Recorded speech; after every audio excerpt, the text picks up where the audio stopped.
Go ahead and call this case. May I have plaintiff make your appearances, please?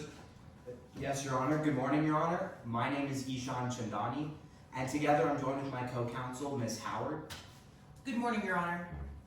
Ms. McMahon, Good morning, Your Honor. Morning. and Mr. Chaudhry. Good morning, Your Honor. Morning. Together, we represent the plaintiff in today's proceedings, Ms. Ellie Bully. Fantastic. And for the defense? Good morning, Your Honor. My name is Isa Kidwai. Today I'm joined by Hank Standard, Good morning. Anderson Lynch, Good morning. and Max Newsom. Good morning. Morning. Collectively, Your Honor, we represent the defendant, Mr. Tristan Nichols, and he'll constructively be joining us at council table as well. Fantastic. All right, any pretrial matters for the plaintiff? Yes, Your Honor. First, we move to invoke Rule 603 and 615, the constructive swearing in and sequestration of all witnesses. We don't have any party representatives in today's trial. Neither side does? Neither side, Your Honor. Okay, the rules of vote. Next, Your Honor, we'd like to point your attention to one of the pretrial orders in today's case. Should be pretrial order number 2, if you have it. Okay, go ahead. This pretrial order just states that all Rule 702 objections have been overruled for any conclusions disclosed in either of the expert witnesses' reports. Okay, With that, Your Honor, we're ready to go into openings. thank you. Defense, any pretrial matters? Yes, Your Honor. Today we're going to be representing Mr. Nichols in a lawsuit that's involving the validity of his prenuptial agreement. In that regard, there's a precedent that we'd like to direct Your Honor's attention to, and it's going to be Barma v. Blackwell on page 1 of the case law tab. All right. Your Honor, this precedent outlines that there is a legal distinction between a traditional marriage and a contract marriage, where two people get married for reasons other than love. Okay, thank you. And next, Your Honor, if we could direct Your Honor's attention to a relevant stipulation, stipulation 8. We'd just like to make the court aware that both parties have waived any and all relevance and 403 objections regarding the testimony of both Yushi Lee and Nora Selberg. Okay, thank you. That's it from us, Your Honor. We're ready to get down to business. Okay, plaintiff, you may make your opening statement. Yes, Your Honor.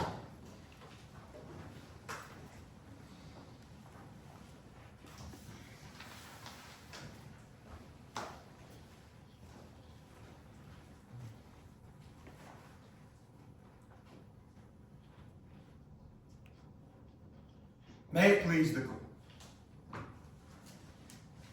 Every vow he made became a lie he lived. It's December 2025, and the defendant, Tristan Nichols, is flying across the world with Gail Melky. And they're having a pretty good time. They're having dinner in Italy, sightseeing in Prague, and spending nights in the city of love, Paris. They're watching sunsets together and sharing bottles of champagne every single night. Members of the jury, it's almost perfect.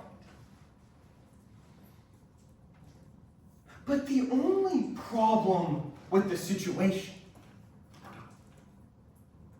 that's not the defendant's wife. Elijah Bully is. And she's at home worrying, waiting, wondering where the defendant is. To try to distract herself, she goes on her phone, pulls up social media, but her heart drops. She just learned her husband's cheating on her across the country. All she can think about was when they first met, their first date, their first kiss. She thinks back to their wedding and makes one realization: that every vow the defendant made was a lie he lived. Members of the jury, that brings us to why we're here today.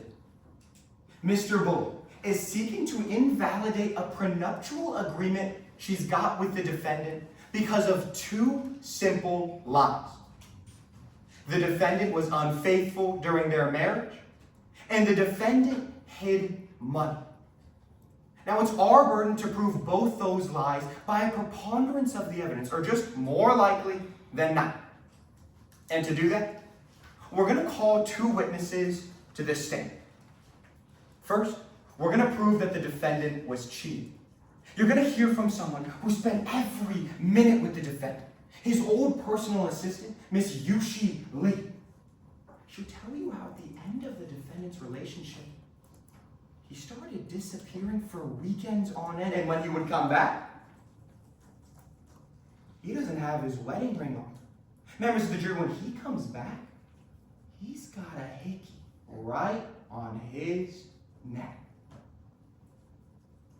And so after we prove the first one, we're going to show you that the defendant hid money. We're going to call a financial expert, Miss Tara Martin, to the stand, and she's going to walk you through the defendant's financial disclosure. What's included, but more importantly, what's not. You see, you're going to learn today that the defendant did everything he could to make sure Miss Bully didn't see that money. That he was sending it across the globe, investing in shell companies. He was willing to do anything to keep it all hidden. Members of the jury, as we prove the defendant's lies today, I want you to pay attention to how the defense's witnesses are willing to do the exact same thing. Pay attention to how their financial expert has committed financial fraud, has lied in a case just like this one. I mean, members of the jury, when those are the witnesses that the defense is going to put on that stand, it's your job to weigh who's credible and who isn't. Because when you do, you'll see that every vow the defendant made became a lie he lived. It's why we'll ask you to find the defendant. Lie. Thank you for your time. Thank you, counsel. Defense? Yes, Your Honor.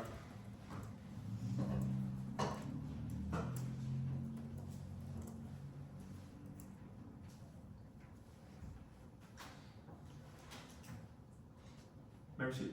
Please. Their marriage was built on business, not pleasure. Sorry. Ellen, for the past 6 months, you've been my best friend. I think you're really cool. I think we go really well together. With you, our dreams can come true. So what do you say? That was the defendant's proposal to the plaintiff in this case. And that's what started the marriage that brought us here today. See, that wasn't a normal romantic proposal because that relationship, it wasn't a normal romantic relationship. You'll hear today that their relationship, their marriage, it was based on business, not pleasure.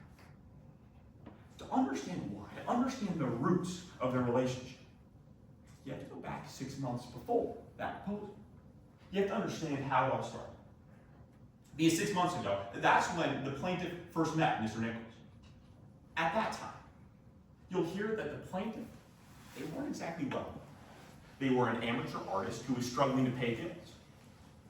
And they learned that Mr. Nichols, well, he was a billionaire in line to inherit one of the biggest companies in this state. That caught their attention. Because you see, the plaintiff, they needed money, they needed resources, they needed connections. And Mr. Nichols, he had all those things. You also hear about the other side. You see, Mr. Nichols, he wanted to be CEO of his company. But his mom told him that the only way that was going to happen is if he got married. Not fall in love, not find the one. All he needed to do was put a ring on it. Find someone to get married to. And so you'll hear today that the plaintiff and Mr. Nichols, they reached an agreement, a contract marriage. They wouldn't marry for love. They wouldn't marry for romance. They wouldn't marry because they actually cared about each other. They would marry because it was a mutually beneficial financial agreement. Their marriage, it was based on business, not pleasure. And that's why today, we've taken on our own affirmative burden to show you that this was a contract marriage.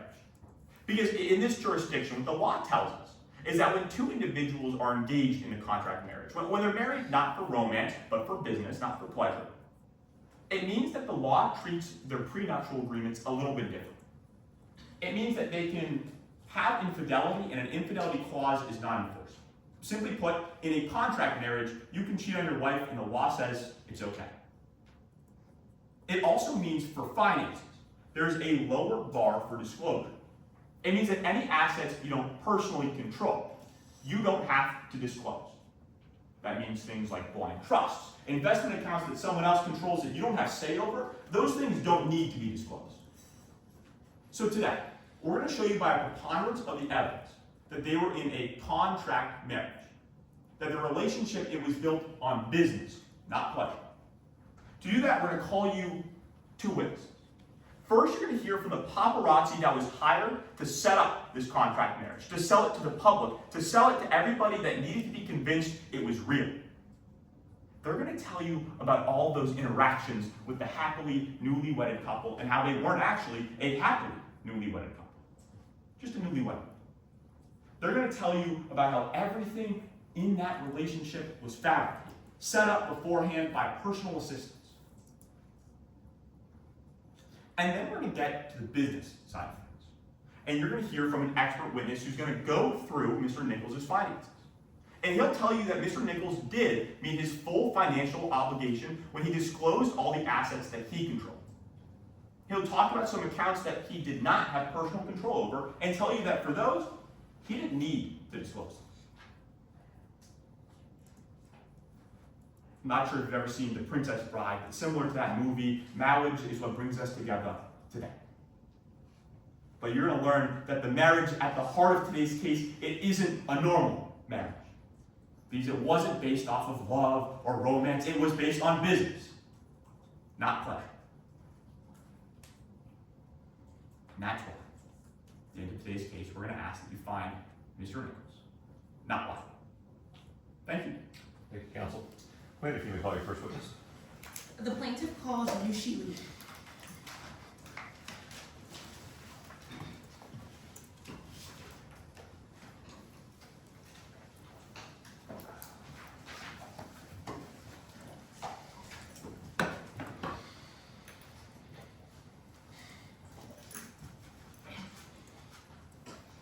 May I proceed? Please. Good morning. Could you please introduce yourself to the members of the jury? Hello, Jody. My name is Yushi Lee. What do you do for a living, Miss Lee? I will tell you. These days, all the kids are using Tinder, Match.com, what's the door hinge? I am the original door hinge. I am personal assistant. I assist people's personal lives and help them find love. How do you do that? I will show you. You, stand up, please. What is your name? My name's Ishan. Okay, Ishan. So say you have a son like Ishan, who's not so easy to marry off. Maybe he's not funny. Maybe he works too much. Maybe a little short. Okay, Mr. Ishan, you can sit down, thank you. For boys like Ishan, I give them total makeover, full skincare routine, and I teach them how to be a good partner. How did you become a personal assistant? For too long, my own son Daniel was living at home with me, his 엄마. So I take him to barber shop. I take him to comedy club. I even get him to see therapist. And now, Daniel is married. He's a funny. And he finally moved out of my garage. I've been doing this for many, many years now. So, ma'am, you're a personal assistant. Is that why you're here today? Yes, I used to be Mr. Tristan Nichols' personal assistant. How did you meet the defendant? Well, I've been personal assistant for many years. But I start to notice all my customers are leaving for door hinge. But you know who not on door hinge? People with money. Famous people. So that is who I look for. How did that search lead you to the defendant? I tell my former client I am looking for more work. But I only want somebody rich, famous, and single. He introduced me to Mr. Tristan. And did you give the defendant a makeover? I tried. I walk into Mr. Tristan's office on my very first day, give him a handshake and say, "Hello, my name is Yushi, and I am your new personal assistant, here to find you love." Oh, but he gave me his dry cleaning instead. Clearly he don't understand what personal assistants really do. So what were some of your new responsibilities as a defendant's personal assistant? I have to make sure he don't miss a meeting. I keep track of all his personal finances. And I have to make sure that when he go on trip, everything is okay back at home. All of that while still looking for love.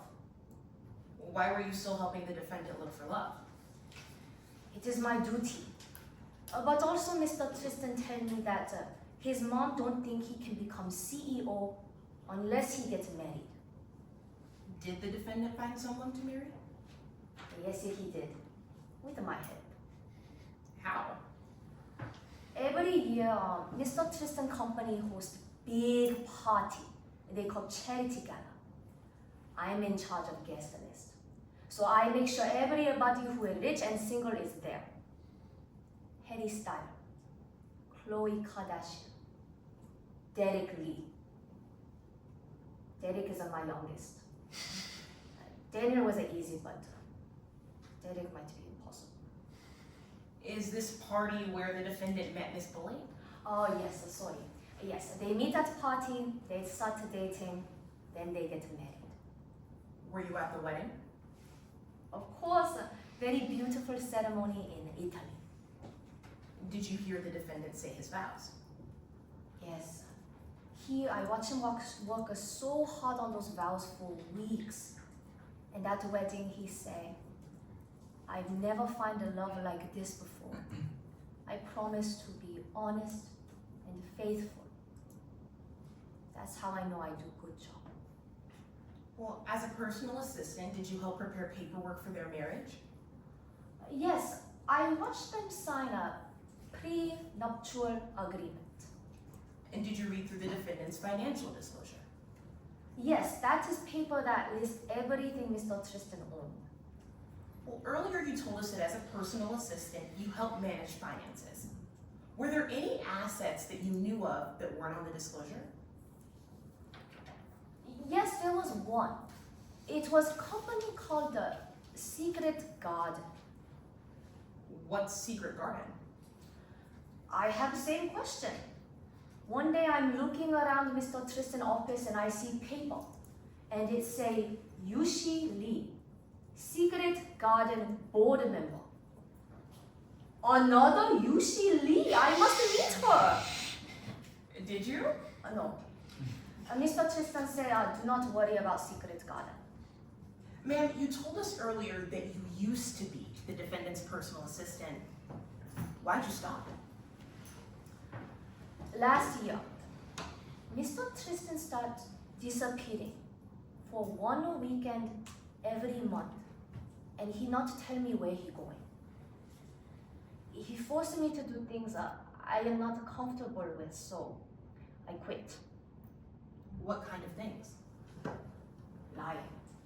So much lying. I don't like lying, but I have to reschedule missed meetings. Send a fake text message from iPad Mr. Tristan leave at home. Whenever Miss Eli asks me where is Mr. Tristan, I have to say he's on business trip. Because I don't want her to worry. But I was worried. Why? It was all very strange. Every time Mr. Tristan come home, he give me his suitcase. Do do his laundry. I open suitcase, I look at the clothes, and I smell this perfume I've never smelled on Mr. Tristan before. And then inside of suitcase, I find a wedding ring. Why wedding ring not on finger? And then one time, Mr. Tristan come back home with something on his neck and ask me for concealer. Oh, that is not behavior I would teach as personal assistant. Thank you for your time, Ms. Lee. I have no further questions. Thank you, Cross. Yes, Your Honor.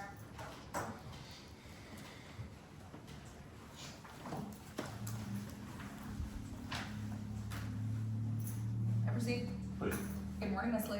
Good morning. Ma'am, would you say your old boss over there preferred business or pleasure? Oh, he was very much about the business. That's exactly right, ma'am. In your experience, Tristan Nichols was all business all of the time. That is what I see. Ma'am, let's talk about whether or not that was the case in his marriage, all right?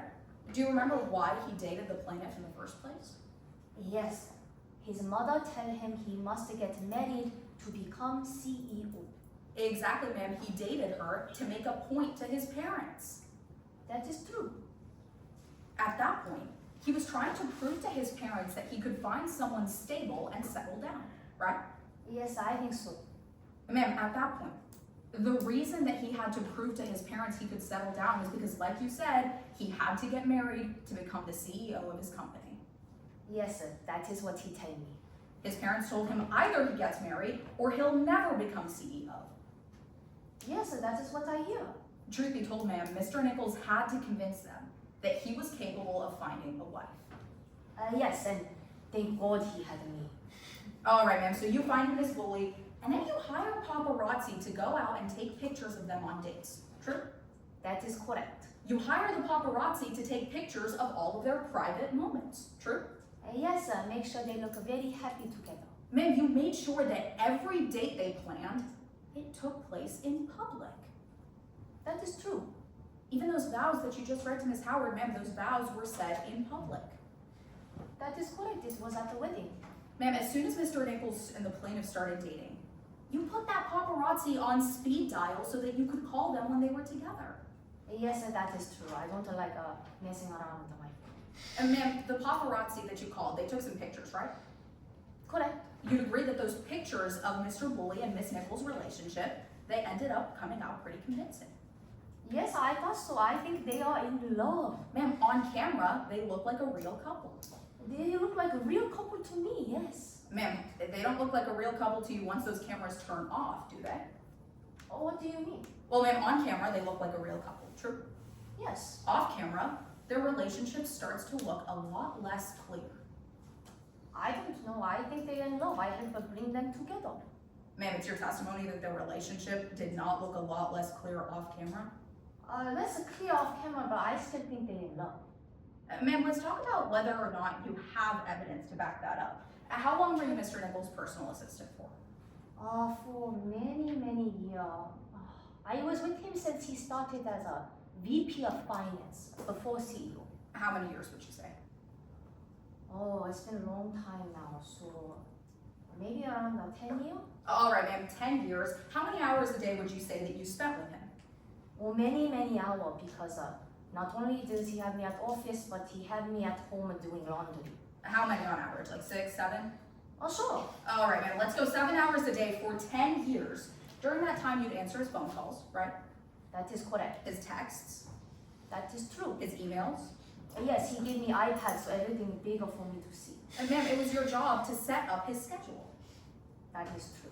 Ma'am, in 10 years that you spent 7 hours a day with him, how many times did you see a romantic text from his wife? He gave me a business iPad, so not a lot. Hold on, ma'am, you just said that you were his personal assistant, you helped him with his personal life. Did I get that right? Yes, that's true. In 10 years, for 7 hours a day that you spent with him, you saw 0 romantic text messages from his wife, true? Yes, I don't see anything. I make sure those two do whatever they need to do. Ma'am, you heard him take 0 romantic phone calls from his wife. Yes. Ma'am, you never heard him say that he loved her. Yes, not until wedding day. Ma'am, you never planned any private dates for them. Yes, I planned dates for them together. Ma'am, you never planned any private dates outside of the eye of the public, true? Outside the public, no, that is up to them. Ma'am, you never planned any romantic getaways for them.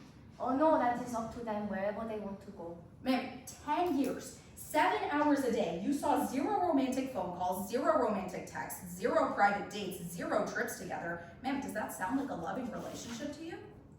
Sounds like a lot of zero to me. Does it sound like a loving relationship to you, ma'am? I thought they in love from what I see. I have satisfaction guarantee. Ma'am, let's talk about why you're saying that you thought they were in love. Because there's something that you didn't mention to Miss Howard about where you work now, true? Oh yes, now I am Miss Eli personal assistant. And that's exactly right, you work for the plaintiff over there. Yes, if they get divorced, Miss Eli needs someone. Ma'am, when you quit your job with Mr. Nichols, you were unemployed. That is correct. You couldn't find a job. Yes, because everybody on door hinge now. Ma'am, because everybody was on door hinge, no one would hire you. That is correct. You were struggling. Exactly. Then that plaintiff, she offered you a way out. Yes, she told me she will need to find someone new and do her laundry. Exactly, ma'am, she offered you a job. That is correct. Because of that, Miss Lee, you believe that you owe that plaintiff everything.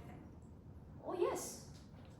Ma'am, you'd agree with me that in order for her to pay you your salary, she needs to have money, true? That is true. You understand that if she loses this lawsuit, she won't have the money to pay you. Yes, she won't have a Mr. Tristan money. Ma'am, you'll be back on the streets at that point. I have a house. Well, ma'am, you have a house, but you don't think you're gonna find another job. Oh yes, but I will still have house though with Derek downstairs. All right, ma'am, you're living with your son Derek, you don't have a job if Miss Bully loses his trial, true? Yes, if she lose. So then you think, okay, I'm gonna give up my Sunday morning and I'm gonna come to court and testify voluntarily. That is true.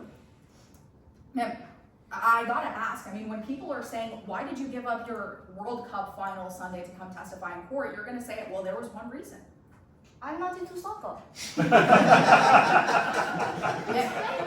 It's your testimony that you're here because you're not into soccer? Oh, well, I am here to share what I know, but I didn't want to watch soccer anyway. Ma'am, you're here to share what you know. Yes. The truth is that you're here to make sure that your boss, the plaintiff, gets the biggest possible settlement out of this lawsuit. That is true. I am here to help. Ma'am, you're here right now to make sure that that plaintiff, your boss, gets a payday. That is true. Everybody needs to get paid. Ma'am, you want her to get paid from this lawsuit so that she can pay you. True? That is true. Thank you, Miss Lee. No further questions, and I'll need your help with your matchmaking services. Oh, good. I'm looking for a new client. Any redirect? None, may Miss Lee be excused. Yes, thank you, ma'am. Thank you. Defense, you may call your first witness. Yes, Your Honor, defense calls Nora Selliver.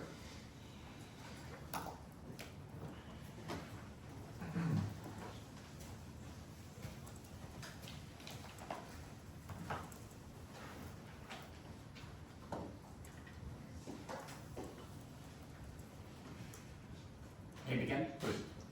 Good morning, ma'am. Could you introduce yourself to the jury? Sure. Good morning. I'm Noah Sullivan. It's nice to meet you all. What do you do for work, Miss Selliver? I'm a photographer. How'd you get into that? Well, when I was young, I wanted to be a model, but my mother said I had a face meant for the radio, so told me I look better behind the camera. I've been doing that ever since. How'd your career start? Well, I started by trying to start my own flash photography business. How's business? Closed. Why? No customers. None at all. People would walk right up to my storefront, look at the sign, and walk away. Ma'am, do you know why? No, I mean, they had a logo of a camera on it, and then a big banner had my face, said, Noah Sullivan will flash you. But I just had no takers. I'm sorry to hear that, ma'am. After your business closed down, did you still work as a photographer? Yes, well, believe it or not, a photography degree will only get you so far, so nowadays I'm a member of the paparazzi. What do you do as a member of the paparazzi? I take photos of celebrities for the tabloids. You said you take photos of celebrities. Do you know a celebrity named Tristan Nichols? I do. Mr. Nichols, he's just the belle of the ball, right? Great looks, silky hair, rich, the paparazzi dream. Well, as a part of your work, have you ever photographed him? I have, for years now. When was the first time you photographed him? Would have been back in his college days. I took pictures of him at frat parties, but I had to sneak in, so I tell him I was the president of Alpha Bravo Charlie, and they just let me right in. Ma'am, how would he react when you took photos of him at these frat parties? Not well. I guess there were only so many photos of Tristan Mad Dog Nichols he wanted on the internet. And like my mother always told me, if I joined the paparazzi, I'd end up with a stalking charge. What happened? Tristan served me with a stalking charge. Ma'am, were those charges ever dropped? Yes, well, Mr. Nichols' lawyers, you, in fact, I'm surprised you're asking, gave me a call, said if I knew anything helpful and I came in, they'd all be dropped. Was that affecting your testimony at all today? No, Mr. Santa, like I told you, I'll tell you again, I'm only here to talk about the truth about what I know. Well, did you ever work with Mr. Nichols again after taking those photos of him at a frat party? I did. A few years later, his personal assistant, Yushi Lee, she gave me a call. At first, she started to try to set me up with her son, Derek, but she said he was only 17, and I told her that I was way too old for him. But then she tried to hire me to be Tristan Nichols' on-call photographer. What specifically were you hired to do by Miss Lee other than date her son? Sure. So, I was hired to, Tristan had this new girlfriend, Eli Bully. I was hired to take pictures of him, to help Tristan's reputation. How would you take pictures? With my camera? I'm sorry, ma'am. How would you take pictures of their relationship? What was the goal there? Oh, Mrs. Stevens, say what you mean next time. So, my job was to sell their relationship. So I take pictures of them on all these big dates. What kind of dates would they go on? Well, for example, once I took a picture of them while they were furniture shopping. Ran a story with it that they were buying a new house. Did you see them buying a new house? No, Did you see them buying any furniture? no. Ma'am, I want to talk about the stories that you were running about them. In your experience, are the stories about their relationship real, the ones you ran? No, listen, stories like that by the paparazzi, they're never real. You want someone to believe something, you get the paparazzi there. Who do you think Nixon had in the green room while they were shooting the moon landing? God? No, it was the paparazzi. Well, ma'am, I want to talk a little bit about how they acted off camera. Sure. Did you ever see them kiss each other once the cameras turned off? No, How about hug? no, it was a lot like me and my ex-husband. I'm sorry to hear that, ma'am. Did you see them say that they loved each other? No, never. Did you see them ever talk about their relationship at all off camera? Yes, on one occasion, while they were getting their prenup done. Ma'am, why were you with them when they were getting their prenup done? Your guess is as good as mine. I guess I was supposed to take pictures of them after, try to squeeze the little romance there is out of getting a prenup. What did you hear them saying when they were signing their prenup? Well, they started arguing back and forth until the lawyers up and left them to it. Ma'am, what happened when the lawyers left the room when they were signing? Well, Mr. Bully and Miss Bully and Mr. Nichols, all the arguing just stopped, and the two of them started laughing. Did the plaintiff ever say why she was laughing after that argument? Yes, Miss Bully said that they were trying to make their relationship look real, so they were faking the whole fight. Ma'am, after they got married, I want to ask you about somebody in particular. Do you know who Gail Melky is? I do. Gail, she's an ex-girlfriend of Tristan's. Ma'am, you said you were Tristan Nichols' personal photographer. Have you ever seen Tristan Nichols and Gail Melky be romantic after he got married? No, I never saw anything like that. Have you ever seen them kiss? No. Ever seen them go on dates together behind Miss Foley's back? No, sir. Well, thank you for coming in this time. Sure. I have nothing further. Cross? Yes, Your Honor.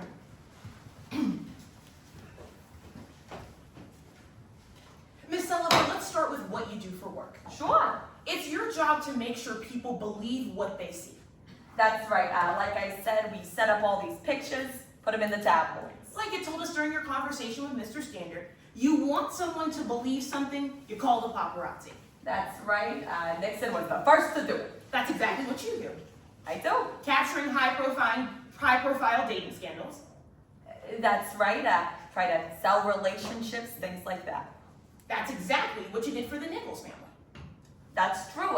Miss Yushi Lee hired me to sell their relationship. But working with the defendant, man, it paid a lot more than normal. That's right.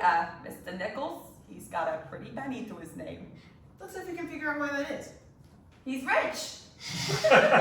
Ma'am, you accept bribes to change your stories? You gotta be more specific, ma'am. I'm sorry. Happy to be. You delete bad pictures and replace them with good ones once you receive a paycheck. That's right. So, in Mr. Nichols' younger days, I had all these pictures of him in the Sigma Chi house on the table. His mother didn't like that, so she had me delete those and change it with him at a soup kitchen. Focusing on the question I've asked, I've got that right. You get paid, delete bad pictures, replace them with good ones. Sure. And whenever the Nichols family calls you, you show up. That's right. Like I said, I was their on-call photographer. And if we can get specific, you actually wait for their permission before you start taking your pictures. For the dates I was hired to do, that's absolutely right. That sounds like a good gig, man. It is. Let's talk about how you got it. Sure. Because you tried to record a conversation between the defendant and someone else at a diner, right? I've done that quite a few times, if I'm being honest. Well, to get specific about this time, Yeah. you broke the law. Yeah, so a couple years back, Marado's a two-party consent recording state. I was only one party. Ma'am, you weren't even a party to the conversation that you were recording. I got that right. I was a third party. And you understand that the law requires you record both parties, you get consent from both parties to record that conversation. That's right, first and second party, not the third. So the defendant's family sued you, That's right. threatened you with criminal action. That's right, those were those stalking charges I told Mr. Standard about. You had to give up your phone, I did. camera, That's right. all of your devices. Yeah, I turned them all over. And that lawsuit, ma'am, it was bleeding you dry in legal fees. Sure, yeah, I had a lawyer. He wasn't as good as or pretty as Mr. Stanza, but he was bleeding me dry, that's right. Ma'am, and with the bad lawyer you had, you got desperate. I did, yeah, that's when Mr. Stanza, hello, gave me a phone call. Ma'am, I actually want to clarify who contacted who here. Sure. Because at first his personal assistant calls you the defendants, right? That's right, Yushi Lee. Told you that they would drop the lawsuit if you agreed to be paparazzi on retainer? Yes, told me they would drop the lawsuit if I agreed to be paparazzi and that her son would finally move out the basement if he married a woman like me. Let's focus on the retainer, ma'am. You would call that a forced retainer? Yeah, sure. And now you're testifying for the exact same person who put you on that retainer. No, it was Miss Lee who put me on that retainer. I am here on behalf of Tristan Nichols. The Nichols family. That's the people that were paying you, right? That's right. But that's not all to the story, is it, Miss Sullivan? No, quite a lot has happened in the past few years. Well, ma'am, you found out that dropping the lawsuit, well, Miss Lee might not have been authorized to do that. That's right, Mr. Stanza, he told me she was just a personal assistant and she did not have the legal authorization.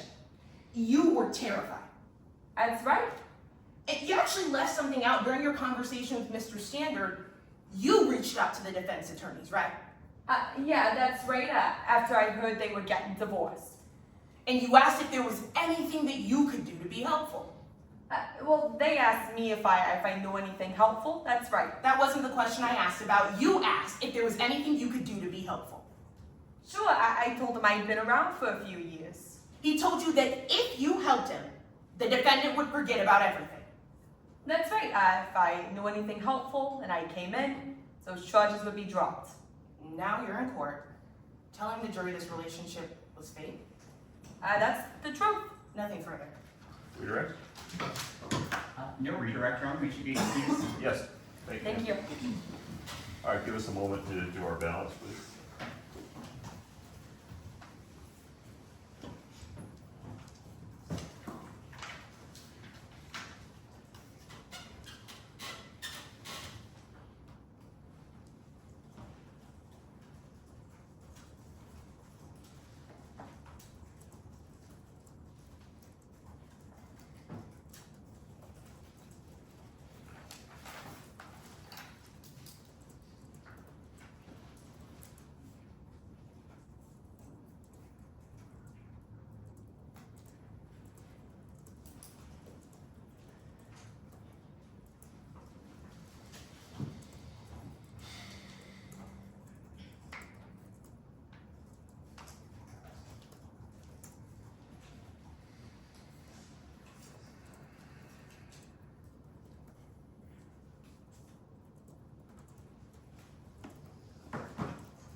All right, plaintiff, you may call your next witness.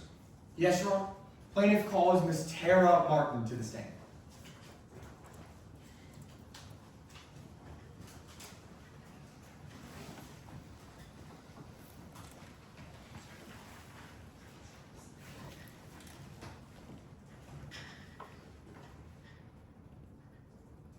Good morning. Could you please introduce yourself to the members of the jury? Sure. Good morning. My name is Tara Martin. What do you do for a living, Miss Martin? I actually own my own accounting firm. Mainly, we run investigations into larger corporations. How'd you get into that? Well, I actually started out as a kindergarten teacher, funnily enough. But I had this head for numbers that, counting 1 through 10 just wasn't really sufficient for. So I traded counting blocks for balance sheets, and I ended up starting my own accounting firm shortly after that. Could you tell us a little bit about your educational background? Sure. I actually went and I got my bachelor's and master's in economics from Wisconsin. And also I worked for the Murado Department of Revenue for about 12 years after that. I'm a licensed CPA, and then I started my own firm after that. Well, then could you tell us how you were involved in today's case? Sure. I was the one to run an investigative audit into Tristan Nichols' finances. Look and see if he had sufficiently disclosed his assets to his then fiancée, Eli Foley, before they signed their prenup. Have you done an investigation like this before? Yeah, it's the kind of work I did at the MDOR. It's the kind of work I do at my own accounting firm. I've testified in cases like this 6 times before. Well, ma'am, since you're the expert, why don't you teach us how all these finances work, starting with the basics? Would love to. What is a financial disclosure? Sure. Financial disclosure is basically just a blanket way for you to disclose your finances to somebody else. Covers anything you own, anything you owe, just a general idea of what all of your assets are, includes all of them. Would you recognize the defendant's financial disclosure if I show that to you? I would. If you could go ahead and get that exhibit binder right in front of you and turn to exhibit 2, let me know when you're there. Your Honor, I'd just like to know this evidence has been pre-admitted. Thank you. I'm there. All right, when do partners typically create financial disclosures? It's before they get married. This one's dated in July of 2022. Ma'am, is being completely honest in these disclosures important? It is, of course. It's important to include every single asset you own on this because the point of one of these is for informed consent. So your partner can be informed when they sign their prenuptial agreement. If you don't include all of your assets, they're not fully informed, so it can invalidate that prenuptial agreement that you're signing. Well, then let's see if Miss Bully was completely informed. Where did you start in this financial audit? Well, where do you keep your money? The bank. So I looked into Mr. Nichols' bank accounts here in the state of Murado, and I tracked his transactions. I followed where his money was going. What did you find when you followed the money? Well, it can get a little complicated. I usually prefer to use the whiteboard. I asked Mr. Chaudhry if that was okay. Is that all right with you? Sure. Perfect. All right, Miss Martin, show us how the investigation went. Sure. So overall, when I looked into Mr. Nichols' finances, I totaled a lot of transactions that I had flagged as suspicious. In total, I found $40 million worth of transactions that I had flagged. What was the $40 million made up of? That can be broken down into 2 different places. First, I found that about $30 million that was invested into a corporation called Secret Garden. I'll note that as SG on our chart here. What about that remaining $10 million? That I tracked to be transferred to a Swiss bank account. So $10 million, we'll mark that as Swiss. All right, why don't we start off with that Secret Garden? Sure. How do you know it was the defendant that may have invested that $30 million? Well, here, what's important for us to note in cases like this is timing. So we're looking at when money's leaving and where it's going. So around the same time, I note that $30 million, so minus $30 million, leaves the defendant's bank accounts. Around the same time, lo and behold, plus 30, invested into Secret Garden. Hold on, couldn't the defendant just be investing in a legitimate business? Not likely. So the thing with Secret Garden here is that I got a hold of their account of records online. And prior to the defendant's investments, it was valued at $1. After those investments, it's valued at $30 million, straight from 1 to 30 with just the defendant's investments. I guess, who do you think owns it? I'll take a shot in the dark here. Is it the defendant? No, that'd be too easy. It's actually the defendant's personal assistant, Miss Oopsie Lee.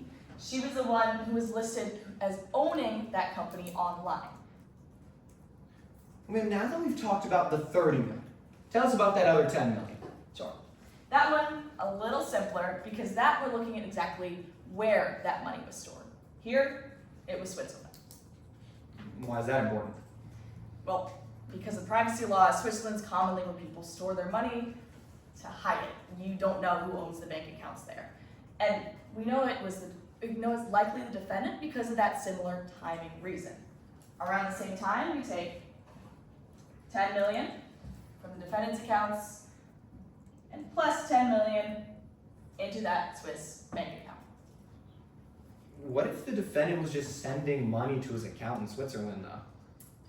Also not likely. In just that time period, just that $10 million transfer, that was the only transactions to or from the defendant's bank account and that Swiss bank account at all. Thank you, Ms. Martin. You may retake your seat. Sure. Could you go ahead and pick back up that financial disclosure? I want to get one last shot at it. Sure. Can you tell the jury where on that disclosure Secret Garden LLC is listed? Nowhere. It's not listed anywhere on this disclosure form. Okay. What about the 10 million in that Swiss bank account? Where is it on there? Again, not disclosed anywhere. Man, where is any of the $40 million you talked about on that sheet? None of that $40 million worth of assets that I traced back to the defendant is listed on this financial disclosure. So what does that mean for your conclusion today? Well, that led me to conclude that it was likely that the defendant had stored and hidden $40 million worth of assets before he signed that prenuptial agreement with Eli Bolden. Thank you for your time today, Ms. Martin. Your Honor, I have nothing further. Thank you, counsel. Cross. Yes, Your Honor.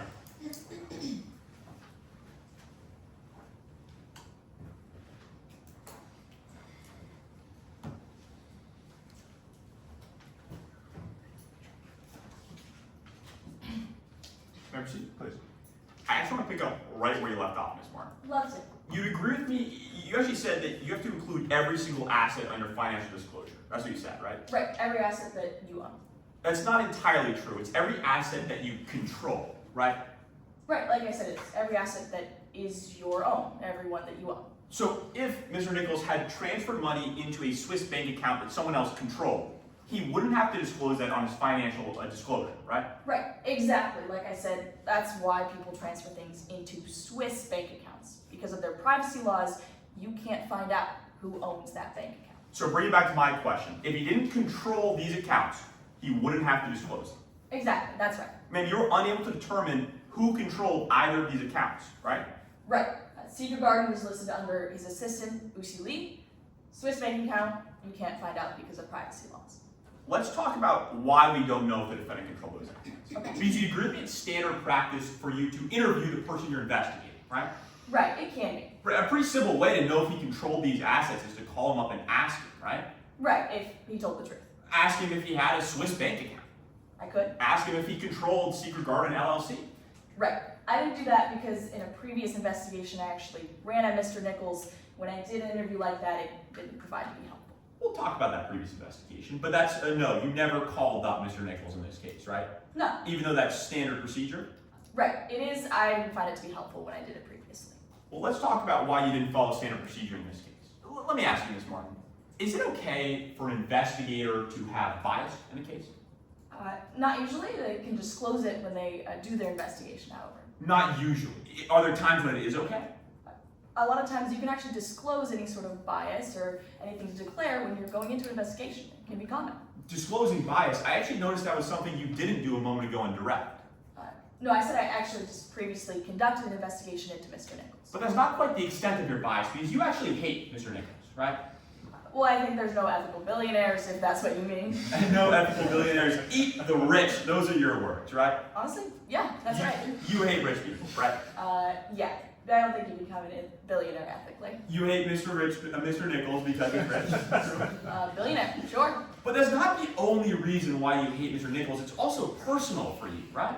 Right, because of that previous investigation. Right, you got a bit of a vendetta against him. I don't know if I call it vendetta. Let's talk about it. You worked for the state for 14 years, right? Right, the MDR. You loved your job, true? I did, I enjoyed it. Right, you really liked the work you did. I did. And then you got fired, true? That's true. You got blacklisted from ever working for a government agency again. Right, that's what it felt like. That's not just what it felt like. You were blacklisted, right? You couldn't get another job in the government no matter how hard you tried. Exactly. You blame that on Mr. Nichols, right? I do, because it was after I ran that previous investigation that my boss had fired me before I was able to complete. Right, your boss, he cleared Mr. Nichols of all wrongdoing in that investigation. Right, He fired you. exactly. You blame Mr. Nichols. I did. You don't have any evidence that Mr. Nichols actually had anything to do with your firing. No, it was just out of the blue firing as soon as I was looking into Mr. Nichols. So today you're here for revenge, right? No. Okay, let's talk about that. Because you heard about this case, right? Right, I did. You heard that the plaintiff was investigating Mr. Nichols, true? Right. And when you heard that, I mean, you practically jumped for joy. Sure, I offered my services. You ran up to the plaintiff and you said, I'll do it, I volunteer, I'll look into this guy's finances, right? I didn't do any running. I was in pretty high heels, but I offered my services and said I'd look into it. You went up, you raised your hand, you volunteered. I did. You said, a shot at investigating Mr. Nichols, I would love to do that. That's true. What's the cost you're willing to pay for revenge, man? What do you mean? How much would you pay to get revenge on Mr. Nichols? I'm not paying any money. You're not paying any money, but we can agree that it's at least $12,000, right? No, if you're talking about I'm doing this case pro bono, that's true, but I'm not paying any money to do this. That's right. Normally you would get paid $12,000, right? Right, For a work in today's case, you get $12,000. right, that's what I normally quote. This is pro bono. You said, for a chance to investigate Mr. Nichols, a person that I hate, I'll do it for free. Right, I offer my services pro bono. Right. So you said, I hate this guy, I'll do it for free. I'm not going to follow standard practice in this investigation, right? Well, I didn't follow that because of my previous investigation. It wasn't helpful. So that's enough. You didn't follow standard practice? No.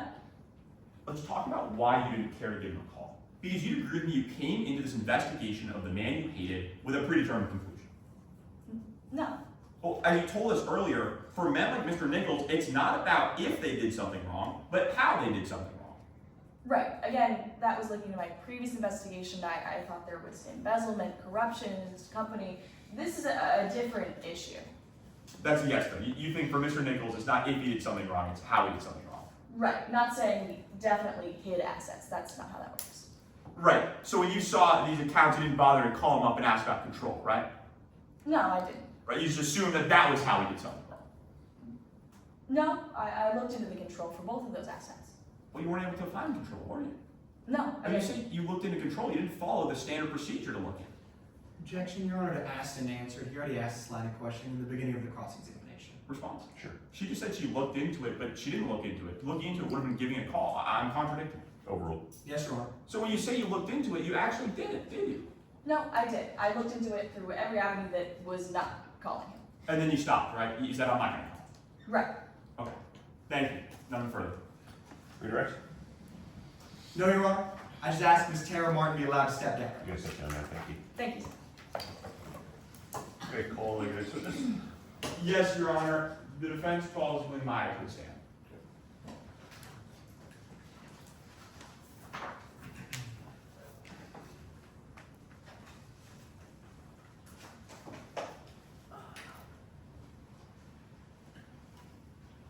Are you okay if I turn this around, sir? You could be able to erase it.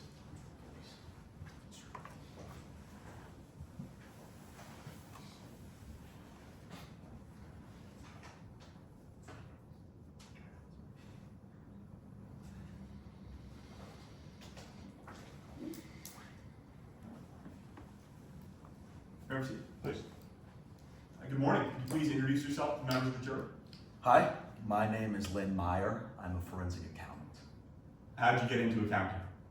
Well, I think a lot of people think forensic accounting is boring. You know, that's not my professional opinion. It's the only job in the world where a man can own a yacht named after his ex-wife and still testify under oath, well, that he doesn't like boats. So, I don't know about you, but I wanted a front row seat to that kind of confidence. So what did I do? I studied applied mathematics at Northwestern. I came over here to UT, Macomb School of Business, to get my MBA. How are you connected to this case? Well, I was retained by Mr. Nichols to study his personal finances to determine whether or not he disclosed and fulfilled his disclosure obligations. Okay, before we get into that, I want to be clear about what you're getting for your testimony. Sure. Are you being paid, Mr. Nichols? I am. This is my job. I worked about 60 hours on this case, and I'm being paid about $25,000. Okay, then let's dive into a review of Mr. Nichols' finances. What were you looking for? The first thing I looked for is all of the assets under Mr. Nichols' control at the time he signed his prenup, and I compared those to his disclosure statement to see whether or not he fulfilled his disclosure obligations.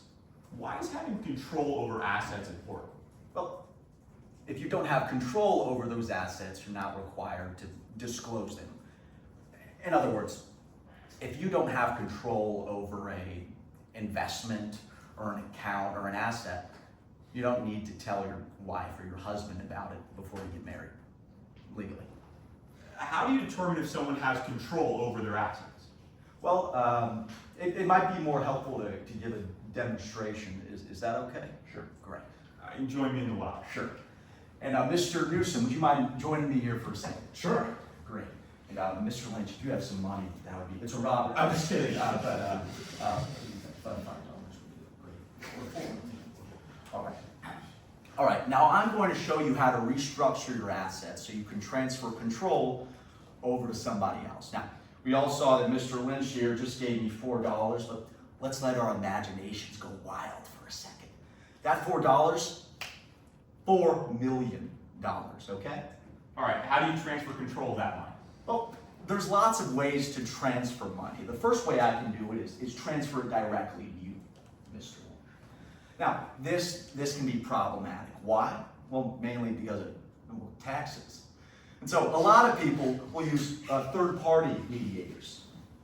What's a third-party mediator? Well, there are lots of different third parties. They can take the form of an investment account controlled by somebody else. But the most common way is a bank in the form of a blind trust. And that's what we're going to use for this example. So, Mr. Newsom, congratulations, you are the blind trust. Oh, thank you.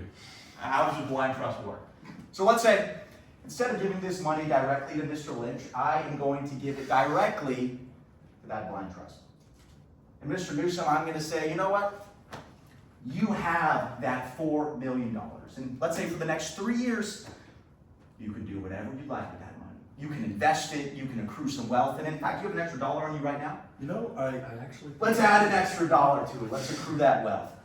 And then I'm going to say, you know, after those 3 years, all I want you to do is I want you to give it to my friend over here, Mr. Lynch. Can you do that? Sure.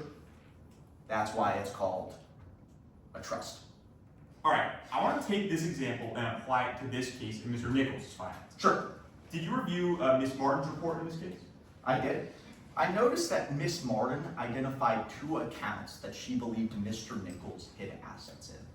Number 1 was an LLC named Secret Garden with about $30 million in it. And the other was a private Swiss bank account with about $10 million. Did you perform a financial audit on both of those accounts? I did. I reviewed all of Mr. Nichols' financial statements in today's case. And did you find evidence that either of those accounts were a third-party mediator like you just showed us? I did, in both cases, actually. I found evidence that that Swiss bank account was a blind trust, like we just discussed. And I found evidence that Secret Garden LLC was linked to a corporate investment fund. Let's start with that Swiss bank account. Can you walk us through the evidence you found that supported it being a blind trust?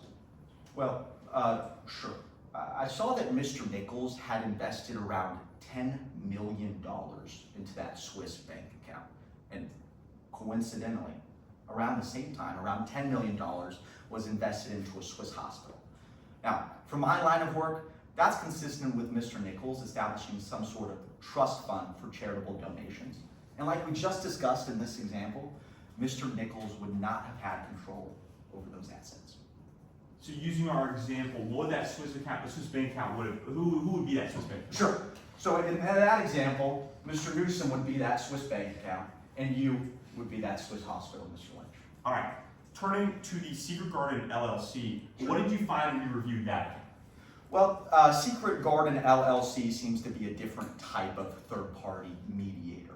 You know, in this case, it could be a corporate investment fund controlled by a corporation instead of Mr. Nichols himself. How does that work? Well, if I can have that money back, sure. Let's say instead of a bank, Mr. Newsom, you are that investment fund. Okay. Well, Mr. Newsom could then choose in that 3-year period we discussed about earlier to then invest that money into Secret Garden LLC. Would you mind doing that? Sure. And notice how I didn't touch that money at all. The same way it's possible that Mr. Nichols wasn't personally responsible for that investment. Thank you. You can retake your seat. Sure. Thanks. Thank you, Mr. Now, I want to be clear, Mr. Meyer, if Mr. Nichols did not have control over those assets, would he be required to disclose them as freedom? No, he wouldn't be under any obligation to do so. Is placing money like this in a corporate investment account in a blind trust, is that legal? Yes. It's very responsible, actually. It can be a way to contribute donations or establish trust funds for your family and your kids. So given all that, what was your final conclusion in this case?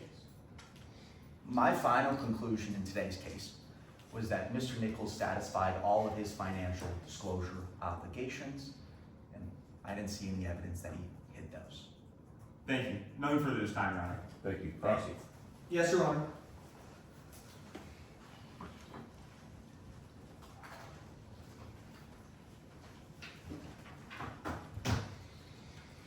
May I proceed? Please. Mr. Meyer, as a part of your investigation, you reviewed our expert, Ms. Tara Martin's expert report, correct? That's right. Like you told us a few moments ago, you actually disagreed with some of her conclusions, right? That's exactly right. I didn't find her conclusions definitive. Well, if you're going to disagree, then why don't we compare you two and see who's more credible? Okay. All right? Sure. Because, sir, you know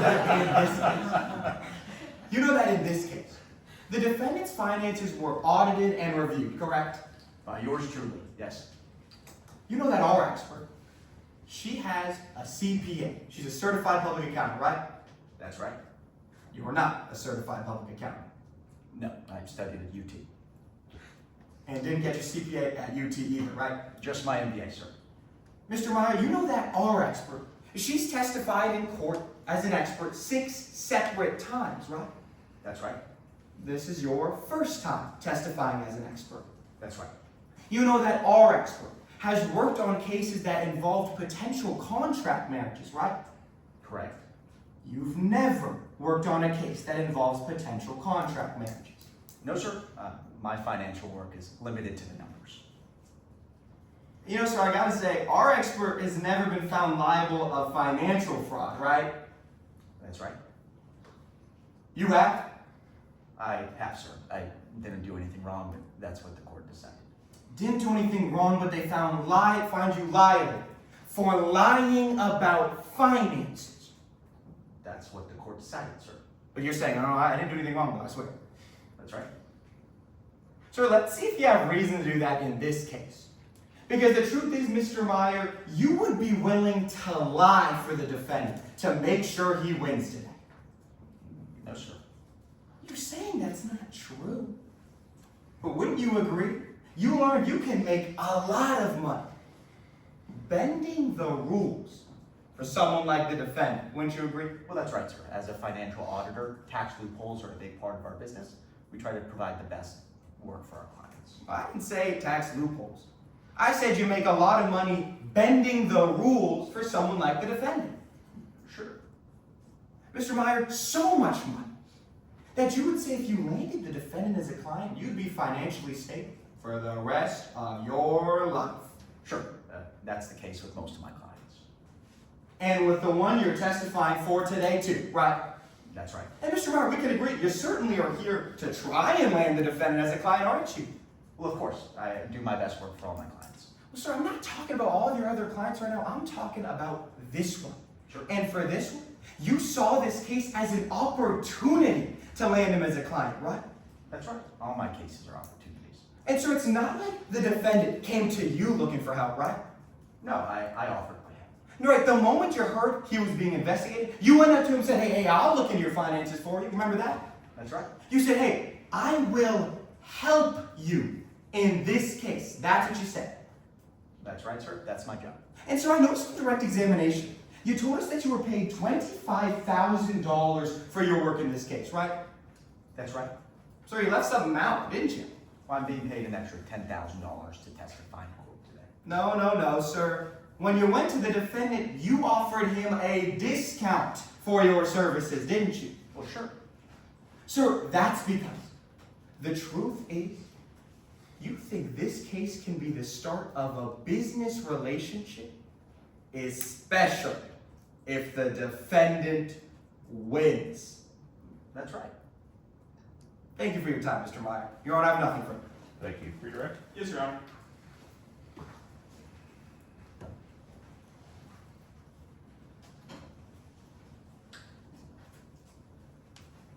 Hello again, Mr. Myers. Hello, Mr. Lynch. Yes, Mr. Lynch. Mr. Chowdhury just asked some questions comparing you to the plaintiff's expert. I want to do the same thing. Sure. Do you have any vendetta against the plaintiff in this case? I don't. Do you blame them at all for ever getting fired from a job? No. Okay. You said that the defendant is a prospective client. Is that true? Sure. Is that impacting your testimony today at all? Oh, no, sir. You've participated in as many cases as I have. It becomes business usual. Thank you. Nothing further. Thank you. Thank you, sir. You may step down. Thanks, sir. All right, thank you all. Let us do our ballots.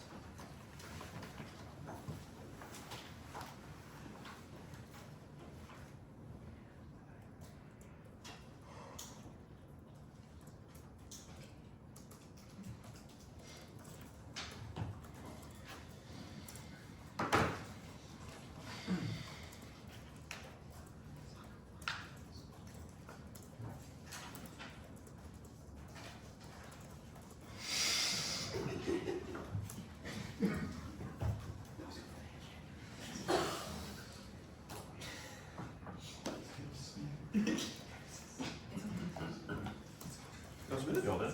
Yeah. All right, great. I know you have more rounds, so just briefly, I'll have folks introduce themselves, and if you want to give a brief comment, feel free to start from there. Sure. Hi, I'm Drew, one of the coaches for UT's undergrad team, also 3L being on the trial team here. This is one of the case writers, so it was fun to watch you guys bring the case to life this weekend. Obviously, this is round 4 going into semifinals. I've been doing like pretty individualized comment for each person going in, but I think just the overall comment that I want people to leave with from this round is just the importance of doing inoculation when you're direct. I'm seeing the time in the back. Most of them had extra time on direct. Yeah, there's a lot of And so if you're just like killing yourself on the credibility check mark, if I'm hearing about a lot of these like super bad facts that we intentionally write into the case problem for the first time on cross. It's like you're helping yourself and you're equipping yourself a lot better to deal with that and to win that check mark if you spend this extra time that you have on direct. And it's not even a lot, it's just adding 2 or 3 questions of just like, now, I want to get this out of the way. How do you feel about this person? Have you done this in the past? Has this happened?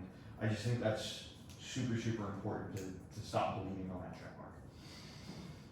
Hi everyone, I'm Michael. I'm a Texas law student. They blocked off a lot of time with Drew here. I'm not going to give you any constructive feedback. What I wanted to give you for kind of round 4 was a compliment. What I found from this round was every single witness found a moment where you're up against a dynamic crosser who's going and being loud and going through these points, and sometimes would include what we all think when we're crossing that clever line. Every single one of the witnesses reacted in a way to that one little line that was added to a cross question today, and reacted honestly in character and basically stole the room because of it. All 4 of you did that. That's awesome. That shows why you're here. So my biggest takeaway was like the fact that we all listened, heard that, felt that, showed you're far and away very good. So. I'm Olivia. I competed for Arizona mock trial for all of undergrad, and I'm one of the coaches for Arizona mock trial now. I'll just do some general. I thought that sometimes the attorneys, all of you guys are wonderful, asked a question too far that you as witnesses didn't necessarily have to agree to. And I think there's power in just saying no, as opposed to saying no, that's not true because of this. That would have stopped the attorney dead in their tracks if you had just said no. So I think sometimes it's better to not over-explain, and they have to kind of shuffle to get back to their line of questioning. I also have the same comment about being more forthcoming with your bad facts. Drawing a sting on direct is huge, and it kind of ruined a lot of your credibility for almost every witness. So I think that's something that I would definitely try to take into the next rounds with y'all. And I'll just pass it to our last judge. I'm Josh Burgess. I'm a district judge in Fort Worth, and I coach high school mock trial. I echo these comments. It was a fantastic. This is the third round I've judged. This is by far the best one. Fantastic all across the board. And I agree with you that the ability that the witnesses had on cross to throw zingers that were clearly not scripted was so impressive, and it showed, because it's one, anybody can do the zinger on direct. You've thought these things through. It's the ability to do it on cross which really elevated your game. So very, very impressive. Best of luck in the rest of the tournament. Thank you. Thank you.